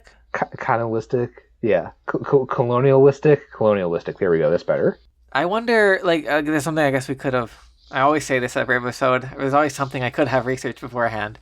I bet there's something to the French legal system at the time, privileging white witnesses and French citizens rather than Algerian subjects. For sure, and I think Camus being critical of that much, even if he was somewhat ambivalent of the overall occupation. Right, yeah. I think yeah, even if he didn't know like what wagon to post to hitch his, what metaphor am I going for? Even though he didn't know like what flag to wave, he understood the basic injustice at the heart of that system. Yeah, and I guess through Raymond a lot of that criticism gets to like take form. I think it's interesting how he gets out, some judgment for being so crude, but his basic prejudices, like the way he treats women, the way he treats the racial minority, or not minority, the occupied. Yeah, that's not inherently bad to the system. It's a sort of the lack of civility or justification that someone like Marceau would represent. The Antichrist isn't someone who's racist and beats women. It's someone who doesn't cry enough. Precisely. Yeah, and there's something too, like the way he's so blank and kind of reflects other people's wishes for them, like Marie who wants to get married, or Raymond who, all of that, everything wants to be his pal. Yeah. It's like he had to be talked down from shooting that guy. So he got everything that he wanted thanks to Marceau. Maybe there's something to there. Like we talked about Camus' ambivalence, but he was also it's not like he was a political cipher. No. Because like he was like engaged in resistance against the Nazis. And I guess with the Vichy government, you could say, there's something to the collaborator that a lot of people find very abhorrent. Let's say at least the Nazis believed in something, if it was horrible, whatever. But the people that just did it for their own, that did it without thinking. Those are the bad ones you gotta watch out for. If it's meaningless, it's super dangerous. Yeah, because it makes like one who. I guess it's a cliche to say, that cliche, like if you don't stand for anything, you'll for something, you'll fall for anything. Yeah. I guess it's a valid cliche. Like it does make you susceptible to other people's designs or prejudices. Yeah, there's some susceptibility there for sure. Oh, there's another moment earlier talking about like that kind of like blankness that people like project onto. When you're talking to the magistrate, I think they talk about him getting a lawyer, and it's like, what do I need a lawyer for? And they explain the system. It's like, if you don't get one, then the state will provide you one. He says, that's really convenient. And the magistrate goes, yes, it's a very good law. Yeah, so anyways, Marceau starts to get a little nervous as things move on. He realizes that things are stacked against him. The prosecutor gives this crazy speech about his particular state defining the moral rot of humanity. He's responsible for all the patricide that occurs. Again, I give my praises to that defense lawyer really doing his best. Although Marceau didn't give him much to work with, so yeah, so it makes sense. But he wasn't as impressed by his oratory as much. He found it lacking substance, even though like Marceau is a character that doesn't like share a lot of substance. Right. I mean, how good can a public defender be? He was, and his speech was apparently praised. Someone told him, "Oh, what a great speaker," and he didn't really get anything much out of it himself. I think you do get that praise even if you do bad. Maybe. Right. Yeah, it's just a thing you say. Oh, that was very good. Good job. Then, I think the other thing too, just a small detail. I think we can move on to after he's condemned. Condemned, yeah. When he gives that speech, when the defender gives a speech, he like fully, like he like tries to like brush Merceau himself under the rug as much as possible, and he switches to the first person. And it's like, okay, so what? I shot the arrow, but I forgot what the actual like thrust of his argument was. But he like Right. asks a guard there, and the guard says like they always do that. That's such a weird practice to be doing. Yeah, to say I as a defense lawyer. I wonder if it's a Frenchism or if it's Camus trying to say something about the legal system or about like the emotional kernel at the heart of all our philosophical arguments or logical arguments about things. Probably all the above, right? I mean, Who's to say? maybe that's a cop out answer. I'm not sure how the French justice system works now. I guess I am curious Yeah, to we don't have see. enough French legal dramas. I mean, definitely Marceau is also appropriately called a stranger. Even here, he's a stranger in his own defense. His own trial. He before the speech he does get to defend himself a little bit, Yes. and the judge is really curious because I forgot what he said, but it's like at least that's an assertion. Yeah. He explains it was like the heat of the light of the sun. Yeah, and because then it's like okay, you have your. Let me give you some space to speak. Why did you do it, or why did you? And yeah, he just says because of the sun, and the disappointment from the judge there. Yeah. Like that's an answer, but that's not a reason. Yeah, and I don't know. Maybe he could have expounded more, but you could repeat Camus, prose exactly, which we found. We were just talking about how effective it was. And that's no good in the context of a courtroom. It's the wrong discourse. Right. Which is also like another crazy surreal thing to deal with, being put on trial. Yeah, and like these kind of like phenomenological questions about your place in like your experience of the world like are not relevant or completely erased. And for this character, and then we have this character, and it's like that the state that he's in, he doesn't have a reason, reasons for living. He only has his experience of the world to take things in through. Later when I think when he's in jail, he talks about the things he loves and will miss, and there's some affection for Marie, but it's like he just talks about like the sun and the water and the street, like these very like tactile, sensuous as in like sensation, like feeling. It's probably fair. I mean, because I think he was wishing to see like Marie's face from out of the bricks and couldn't. Mm-hmm. So yeah, it'd be weird to distract from the social aspect of that kind of experience of things, like the way that rejection is experienced so viscerally for him. It'd be that aspect of like having someone with you, even outside of any notion of love, which means nothing to him, is still structures, or it still has some kind of substance on a more like immediate level. Right. We're social animals, like like what even is an emotion? I don't know. Like, we're social animals, like it's an inherent part of our brain to seek social ties and that stimuli. Yeah, to relate in some way. Do you want to continue the summary of events? I guess there's two main ones. Being condemned himself in the name of France, or in the name of French justice. Right, and like from his perspective, we get to see like what curious declarations those are. Right. It's like, this is buying for the French people somehow. Funny again, given how little they care about the Arab who died. Right. Yeah, but he's in jail and he's adjusting to his new life. I think we can move on to that, right? Yes. Here it's more of a haze for me. It's just kind of like days melting together. I think he describes that experience where days of the week lose meaning. It's only yesterday, today, and tomorrow that matter to him. Yeah. It takes some adjustment. Like, he misses sex. He misses Marie. He misses his cigarettes, but he eventually makes peace with all of that. He talks about how his mom had taught him that one could adapt to anything, get used to anything.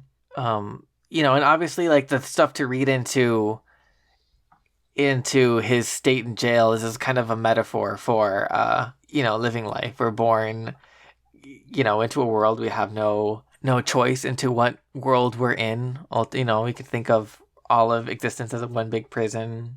Right, there's a multiple of other lives that could have been lived, but you have your own. And I guess we get some details about how he copes, and in part, like, the main killer in jail is like he feels his lack of freedom more intensely there. Obviously, he's just in a cell. He makes some observations of the imprisoned evening versus the free man evening. Yeah, like the sky taking on a different quality. He talks about how he copes by engaging with his memory. Engaging with the memory of, like, his cell layout. Yeah. I learned how to remember things. But he doesn't talk about his memories of childhood or whatever. He's like, even someone who's lived a single day has a lifetime of experience to enjoy. Yeah. They could last 100 years in prison. Yeah.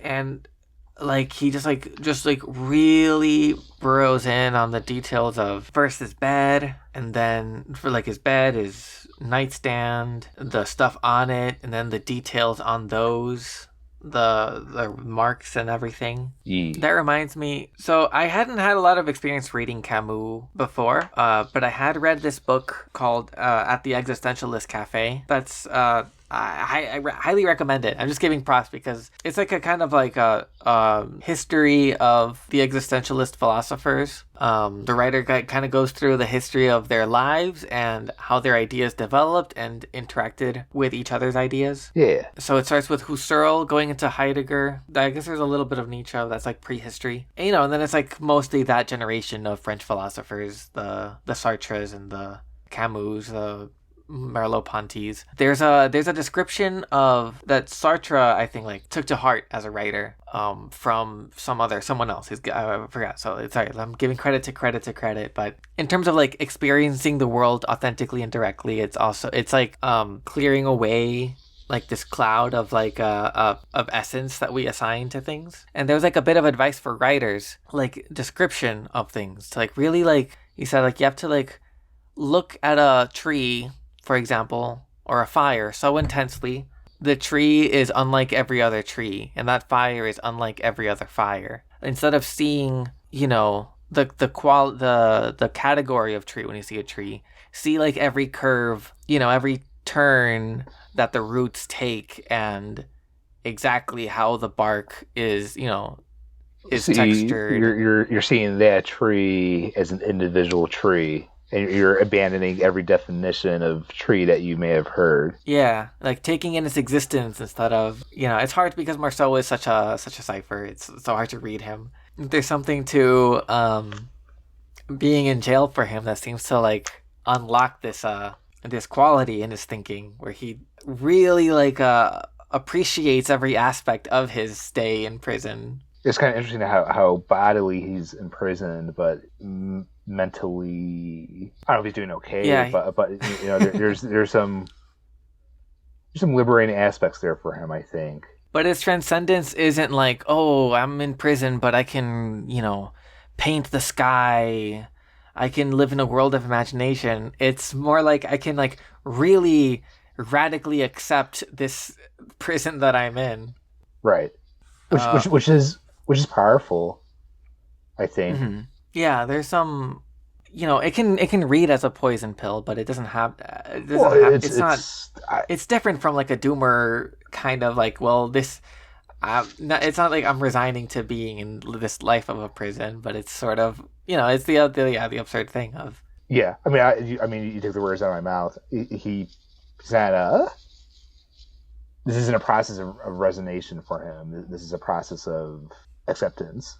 Mm-hmm. and coming to terms with what it is. Yeah. Is there anything else? I don't remember any other like specific like details or episodes to get at before he talks to the priest. Oh, I guess like his thoughts on execution. His thoughts on execution, which I guess is kind of similar to his process of accepting prison, right? He's not trying to resign himself to it so much as accept it for what it is, and that it's happening, and that he's gonna have to walk to the guillotine. Yeah, I guess here we have there's a lot to dig into in all of that. Because there is some hope at first, which gets dashed off, like I think they even like off screen, whatever. It doesn't even get like dramatized, but first he thinks that he might be able to get an appeal, but then that doesn't seem to play out. No. And like this appeal like gives him hope, which is, bitter or something. And then like the way he talks about it is he doesn't let himself think about hope until he's already accepted his death. And it's like he like takes aims to not forget the death that he's accepted before he thinks about what life he could live otherwise as well. Right. If he somehow gets the appeal through or otherwise escape. Yeah, something crazy happens. And then there's an interesting thing, like the immediate thing I want to touch on next that is when he talks about the absurdity of, and I'm using lowercase a absurdity there, or I don't know, maybe, I don't know. I'll just say whatever, the absurdity of how coldly logical his sentence is.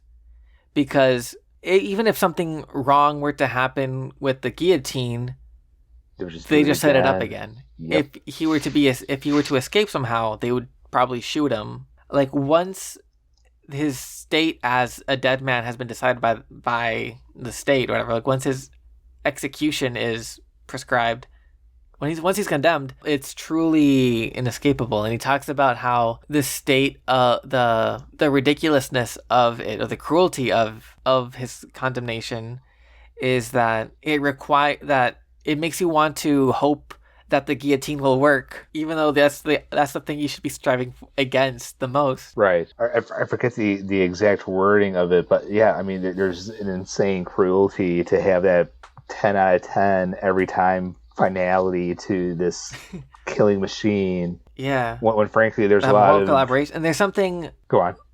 Like, oh, sorry. What? Go ahead.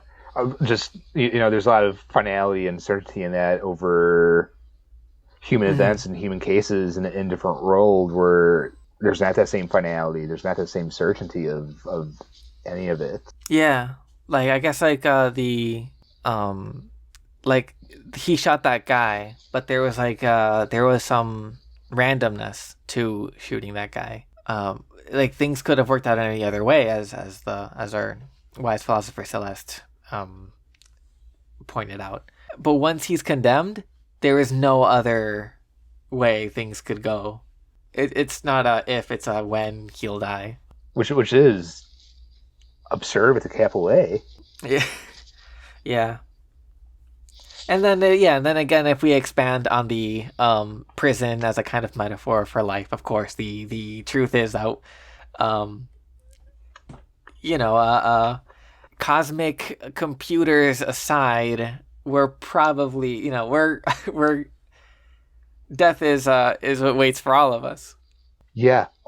Holy shit! Was the last thing we read before this was the Cosmic AC story. What a contrast, huh? Yeah. Yeah, like death. I wasn't sure what we characterized the stranger to be in conversation against the last question because of the last question's weird optimism.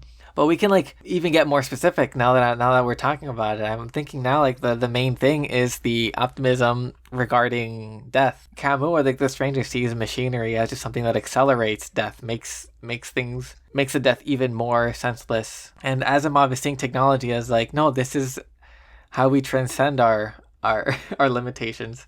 What a counterpoint this turned out to be then. There's some contrast. There's even more contrast there than I thought. It's also funny, speaking of Antichrist, Like the cosmic AC does take on a very godlike Role. role. Yeah. So this does get to be the anti-last question. I mean, I think you brought this up before. I mean, there's some scary aspects to the last question and how this cosmic AC is behaving.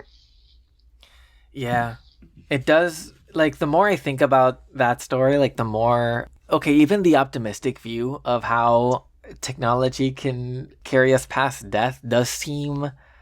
The more I think about it, like, the more haunting and like nightmarish that kind of like bodiless existence is. Yeah. Just seeing the world like break apart, become more and more uniform, like less of value. Like they're talking about galaxies and they all look the same. The only ones that exist are like artificially made, and so I'm sure they just follow kind of like uniformity, just the optimal thing. And like, what even is that? And like the we got to I guess a point where the computer making everything makes things in its own kind of image, just sort of like coldly logical way, which is it's gross. Yeah. Sorry, I don't have a more elegant word choice. No, not. I think just like, yeah, there's something inherently abhorrent. Like we were talking about, like the body reacting. There's just something abhorrent about it, maybe. Yeah. But yeah, want to move on to the priest. Speaking of strong visceral reactions. Yeah, the fucking chaplain. So yeah, this is a fun one. Once again, poor Marceau is confronted with the question of, do you believe in God?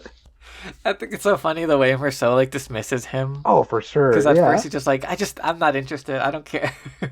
Did he say one point? I don't have the time. Yeah. Which I think is what he said. I don't have the time. I only have the time for things that interest me. Please go away. He's literally more interested in the rocks than. Yeah. Right. Well, yeah, for sure. He's more interested in what's around him and what he can observe than this metaphysics. Yeah. Right. If it doesn't work on you, if the myth doesn't resonate, doesn't inspire anything, then especially when you're aware of the limited time you have to have anything resonate. Right. And like we brought up the magistrate, like pushing God for his own sense of salvation. Meaning. Yeah. I want to read the chaplain as being less selfish than that. I want to read him as a more of a steel man for that kind of universal love that Christianity preaches.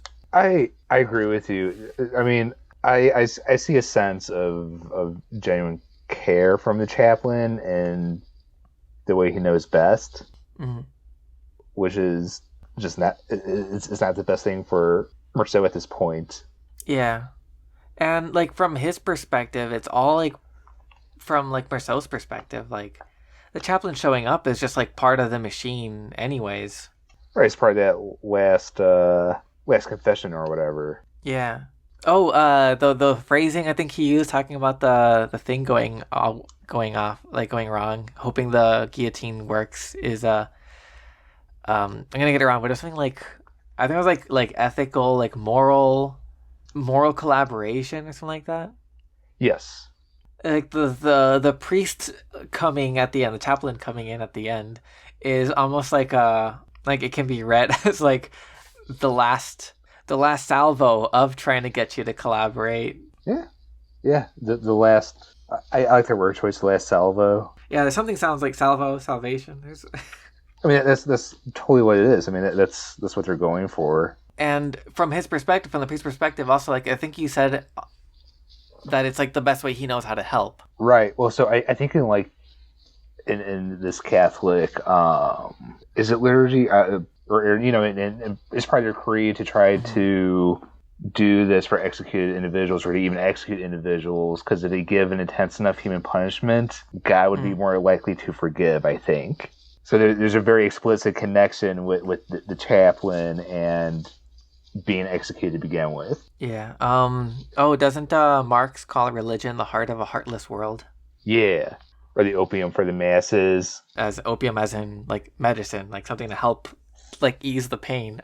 And like it's a tricky thing, because like what the priest at bottom or not at bottom, because at bottom, probably what the priest wants is to save him, his eternal soul.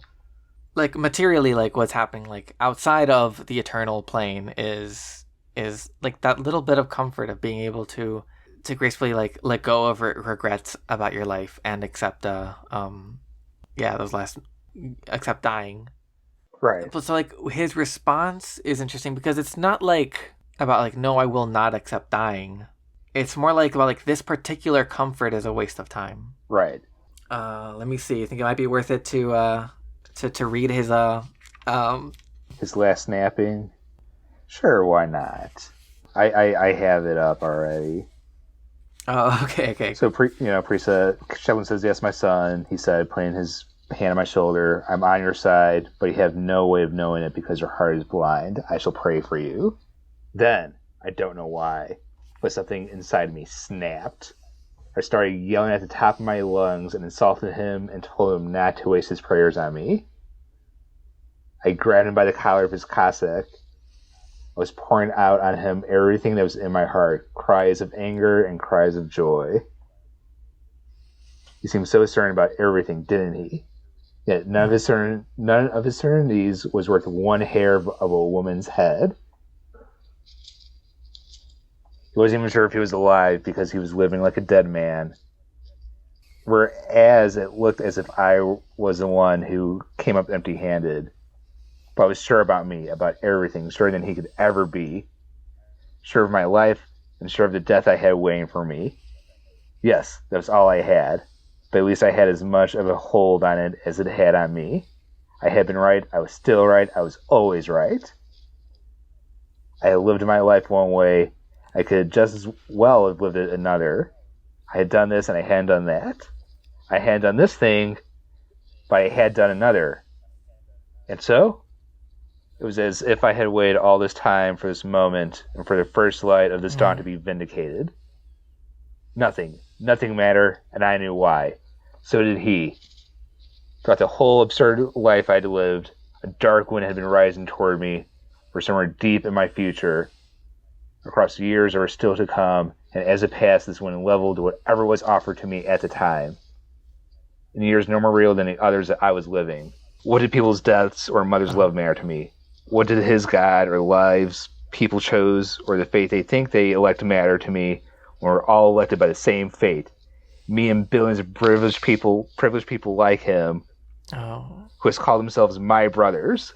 Couldn't he see that? Everyone was privileged. There were only privileged people. The others would all be condemned one day.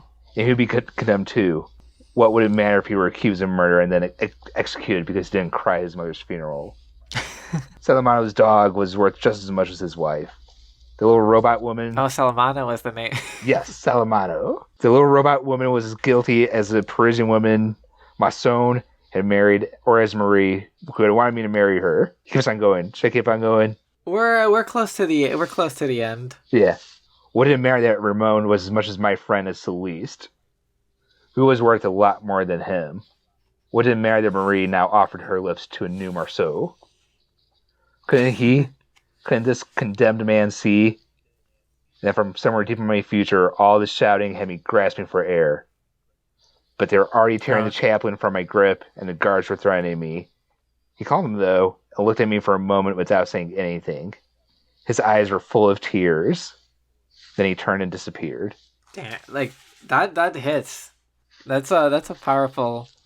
Like the way it comes, like this doesn't get to be necessarily the fully optimistic, like imagine Sisyphus happy thing, because this is coming from someone who is like facing the barrel of the gun, metaphorically facing the blade of the guillotine, like imminently.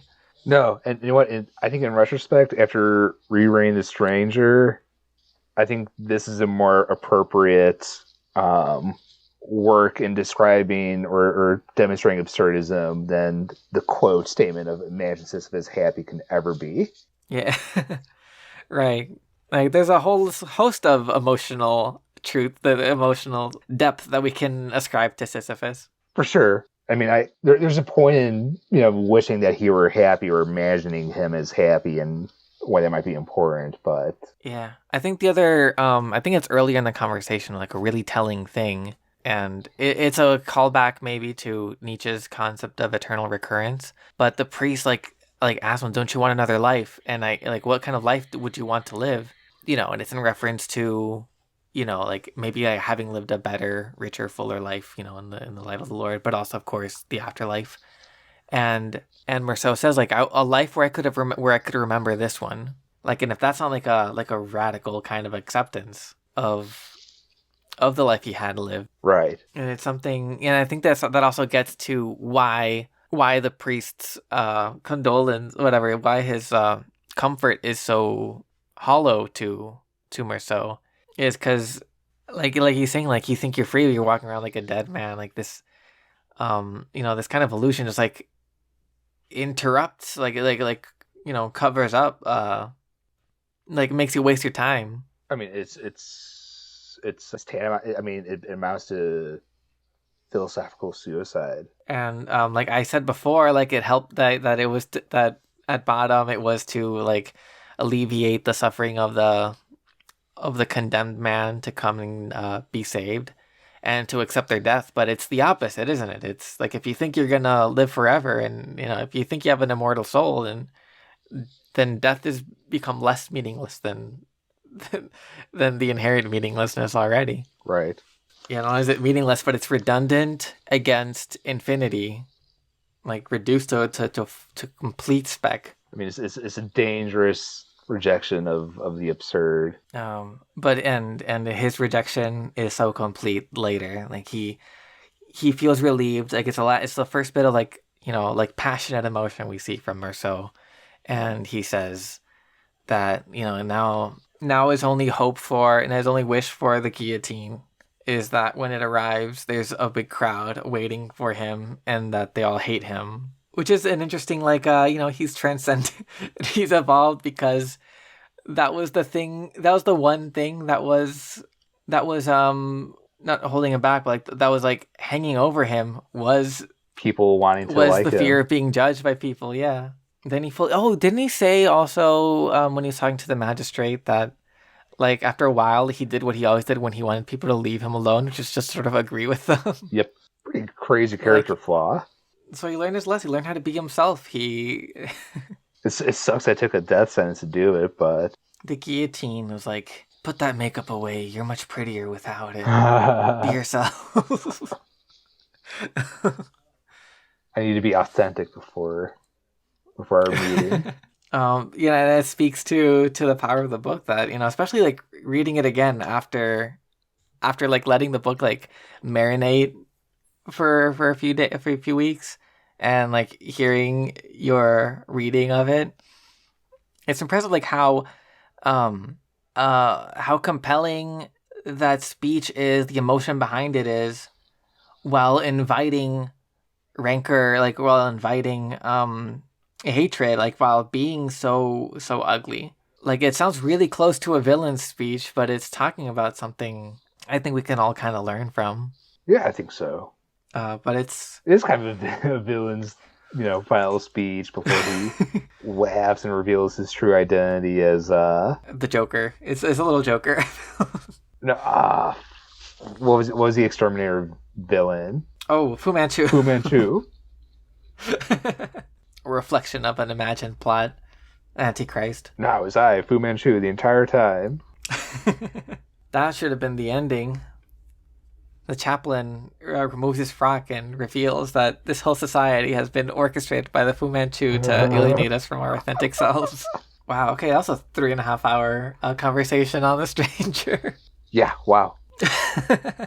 I guess this is usually why we break these things apart, but it was nice to see it all together. I mean, I think there's a lot of previous talk about the Stranger really, heavily wants to separate the two parts because they read differently. Yeah. But I don't think that's fair or right to do to the whole composite work. Yeah. So before we get tempted into talking more about it, do you wanna say goodnight to the people at home? Yeah, I'll say goodnight to the people at home, and to you as well. That's right. Yeah. Thank you, listeners, and I hope you have a pleasant evening. Yeah, have a pleasant evening. And as always, Don't forget you're gonna die. Good, good night. We all share that fate. Good night. All right.